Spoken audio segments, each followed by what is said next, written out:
Bhojpuri industry के power star Pawan Singh जब भी गाना गाते हैं तो एकदम तहलका मच जाता है। दोस्तों बता दूं कि एक दो दिन पहले स्टेज शो था पावर स्टार पवन सिंह जी का, जिसमें तमाम भोजपुरी इंडस्ट्री के कलाकार भी पहुंचे हुए थे, जैसे सेल्फी राज, विजय चौहान जी।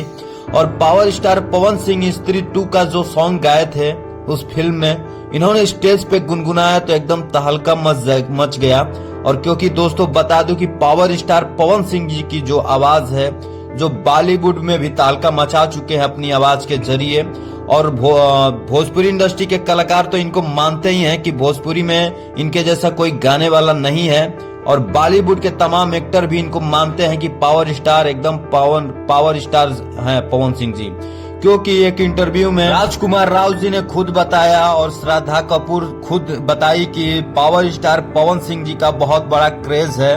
क्योंकि जब लखनऊ में हम लोग प्रमोशन करने गए थे स्त्री 2 का, तो वहां पे राजकुमार राव जी ने देखा पावर स्टार की जो फैन फॉलोइंग है, बहुत ही उनको अच्छा लगा। और इंटरव्यू में बताएं और राजकुमार राव जी ने आपकी क्या राय है पावर स्टार के बारे में कमेंट करके जरूर बताइएगा और इस वीडियो को ज्यादा से ज्यादा जरूर शेयर कीजिएगा।